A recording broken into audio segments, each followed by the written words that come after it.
saya akan menjelaskan mengenai konsep dasar gaya belajar.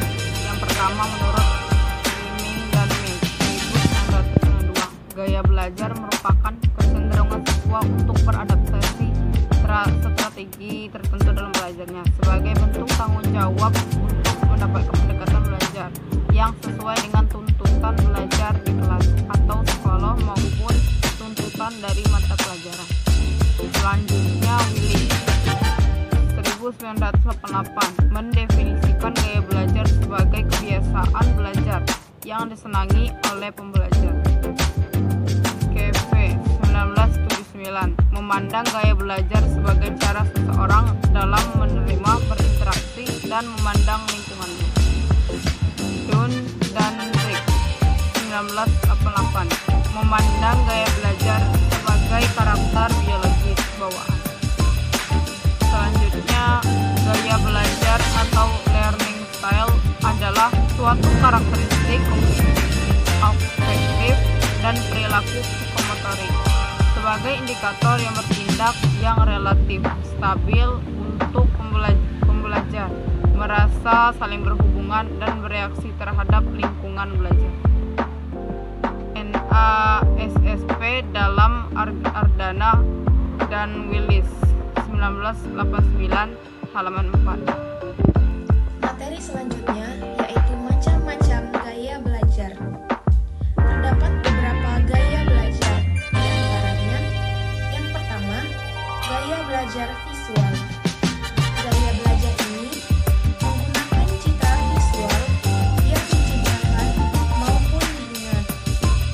Siswa yang memiliki gaya belajar visual lebih senang melihat, membayangkan, dan memperhatikan secara langsung objek yang dipelajarinya. Ciri-ciri orang yang memiliki gaya belajar visual yaitu: pertama, suka membuat coret-coretan. Yang kedua, berbicara dengan tempo yang cukup cepat. Yang ketiga, lebih teratur, memperhatikan segala sesuatu, dan menjaga penampilannya. Yang keempat, lebih mudah mengingat dengan gambar, lebih suka membaca daripada dibacakan. Kedua, gaya belajar auditori. Gaya belajar ini menggunakan segala bunyi dan kata. Gaya belajar auditori ialah belajar dengan cara mendengarkan dari sumber ajar. Seseorang yang memiliki gaya belajar auditori biasanya lebih senang diterangkan ketika guru mengajar. Karakteristik atau ciri-ciri seseorang yang memiliki gaya belajar auditori yaitu: yang pertama, mudah terganggu oleh keributan. Yang kedua, senang membaca dengan keras dan mendengarkan. Yang ketiga, ia merupakan pembicara yang fasih.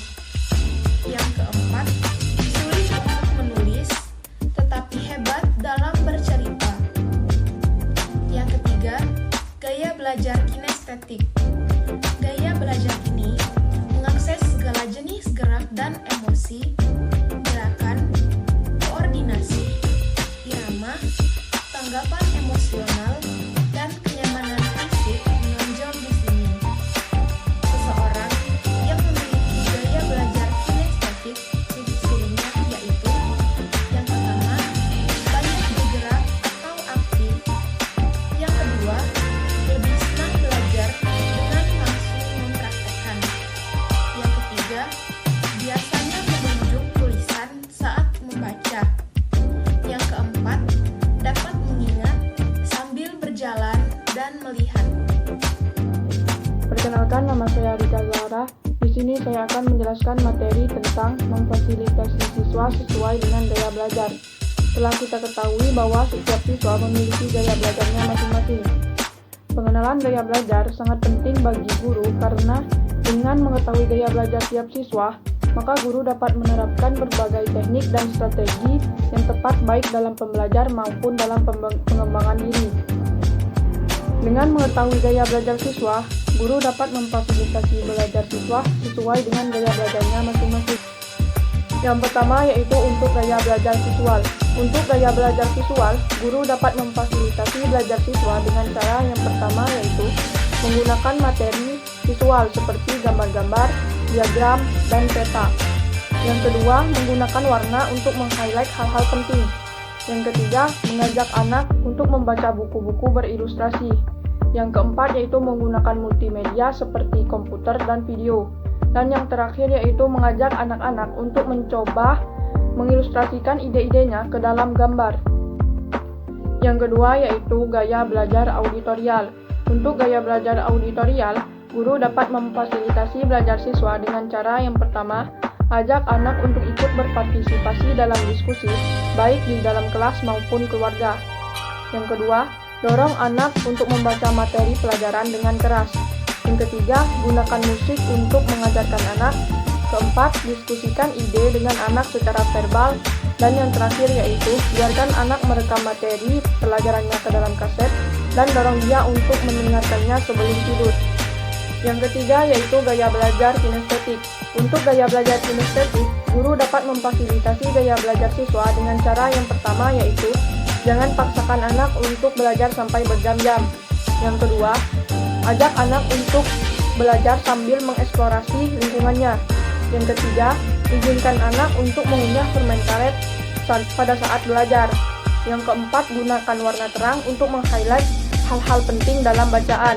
Dan yang terakhir yaitu izinkan anak untuk belajar sambil mendengarkan musik. Kalian, itu tadi penjelasan materi mengenai konsep gaya belajar yang telah dijelaskan oleh rekan-rekan saya. Semoga apa yang sudah dijelaskan oleh rekan-rekan saya dapat bermanfaat bagi kita semua. Amin. Dan juga dapat dengan mudah dipahami oleh kita semua. Teman-teman sekalian, terima kasih banyak telah menyaksikan video kami dari awal hingga akhir.